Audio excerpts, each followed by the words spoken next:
A Santa Ceia realmente requer arrependimento, que a pessoa, creio que um dia antes da Santa Ceia, a pessoa deve estar preparada em comunhão com o Senhor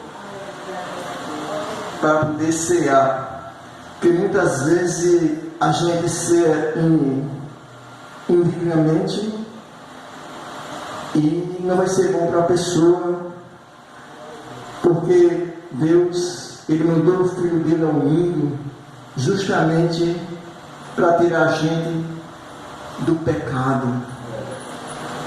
Naquela época, no Velho Testamento, a luta era para tirar as pessoas da escravidão do Egito, mas o Senhor foi tão generoso conosco que mandou o Filho dele aqui à terra para poder tirar a gente do lamaçal do pecado que a gente vivia outrora. Então muitas vezes a gente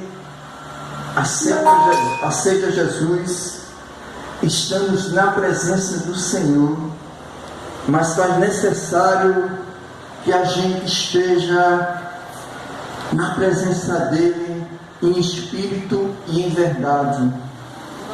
Mas muitas vezes as coisas do mundo cegam o nosso entendimento. E às vezes, quando a gente está na presença do Senhor, aparecem vários acusadores na sua vida. E o maior problema que a gente encontra quando a gente é novo convertido é justamente a nossa família, que começa a criar problema com a gente. Cria problema e vários problemas, e muitas vezes a gente não tem discernimento da palavra e termina a gente cedendo e se desviando da igreja. A salvação, ela é individual. Quando Jesus vier, Ele leva aquele que está preparado. Aquele que não estiver preparado, ele fica. Então, se você tem o seu esposo, ele não está na igreja, é problema dele.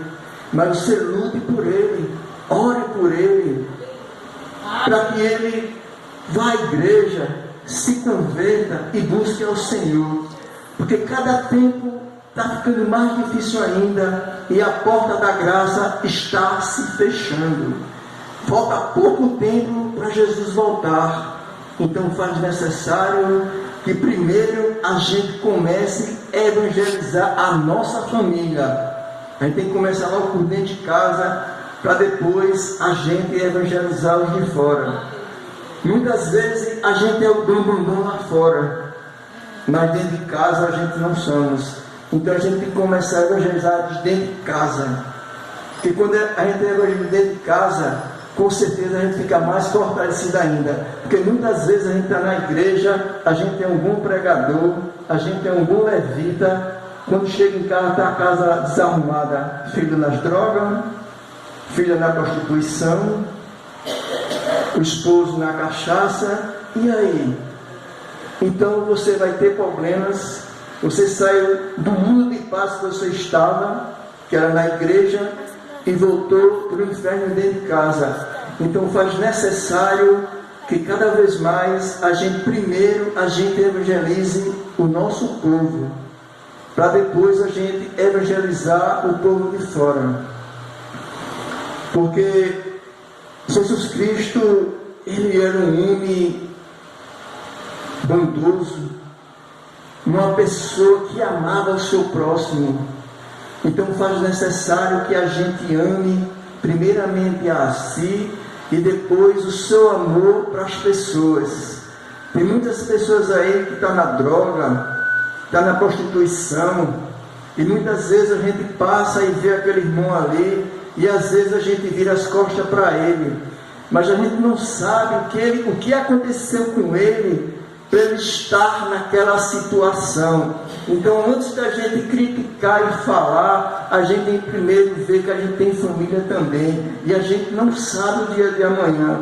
Quantas pessoas hoje, pessoas da palavra, pessoas, bons pastores, bons levitas, bons de Deus estão fora da igreja, fazendo coisas erradas, fazendo coisas absurdas, escandalizando a palavra do Senhor, porque por falta de discernimento. Então faz necessário que a gente busque em espírito e em verdade, e que a gente esteja cada vez mais com as nossas brechas tapadas, para que o inimigo não venha tomar conta das nossas vidas. Então faz necessário cada vez mais que a gente se alimente dessa palavra aqui, medite nessa palavra aqui. Profecia tem demais por aí, pessoas profetizando de todo jeito e de toda espécie, mas a verdadeira profecia você encontra aqui na palavra.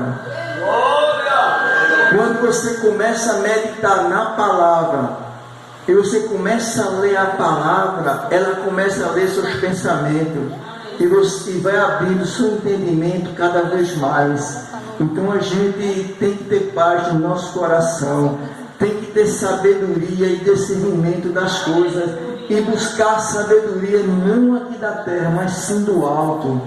Quando a gente busca a nossa sabedoria do alto, a gente cada vez mais tem paz no nosso coração, e a gente exala o bom de perfume de Cristo na vida das pessoas. E a gente, quando você está verdadeiramente na palavra, as pessoas já lhe conhecem de longe. Eis ali um homem de Deus, eis ali uma mulher de Deus, porque a paz que a gente tem dentro da gente é diferente da paz do mundo. A paz do mundo é uma paz inquieta, mas a paz de Deus, ela excede a todo entendimento humano. Que às vezes as pessoas olham e pensam assim, como pode a irmãzinha na igreja, o irmão na igreja, mas dentro de casa está faltando as coisas, filho está nas drogas, esposa está na cachaça, filha na prostituição, mas não sabe que ali dentro dele, ele carrega uma paz que excede a todo entendimento humano. Porque às vezes, cada uma pessoa se coloca na sua própria posição. Então, como eu falei anteriormente, então faz necessário que a gente, cada vez mais, a gente evangelize aos nossos primeiro, para depois evangelizar as pessoas da rua. Eu trabalho aqui no mercado, tem uma banquinha lá de importado e brinquedos, juntamente com a minha esposa aí. Então eu atendo muitas pessoas. Lá é um hospital, praticamente, é um hospital. Eu começo o tratamento espiritual lá e termino na igreja a qual eu congrego, porque eu tenho pessoas na minha frente, então eu não posso fazer as coisas totalmente só.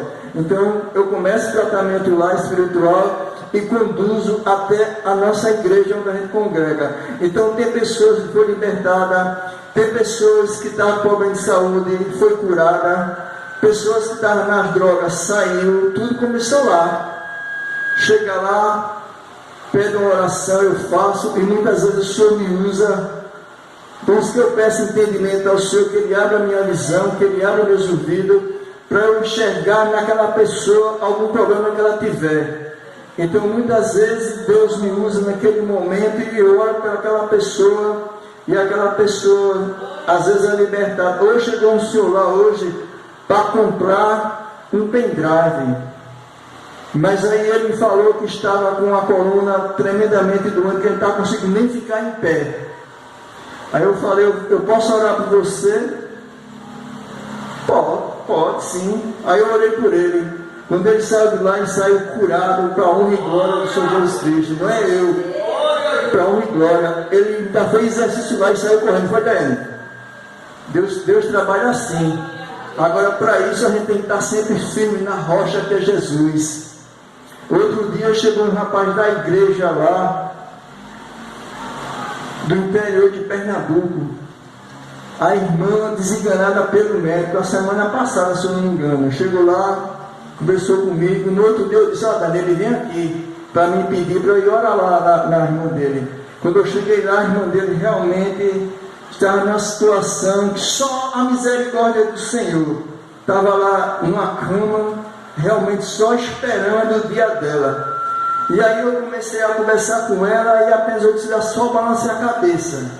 Eu comecei a conversar. A primeira coisa que eu fui foi sobre o perdão. A senhora tem algum perdão para dar a alguém? Ela: tenho.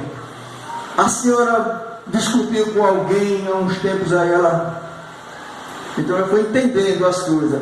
Porque muitas vezes a falta de perdão leva a gente por situações que só a misericórdia de Deus para nos tirar dessa situação. Então a gente tem que primeiro buscar, pedir perdão a quem te magoou.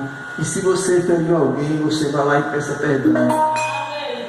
Porque se assim não for, fica difícil para a gente. Então as coisas da nossa vida chegam e a gente não sabe. Muitas vezes, doença que chega na vida da gente não é doença do homem não, são doenças espirituais, para a gente saber que a gente tem um Deus que tudo pode nas nossas vidas.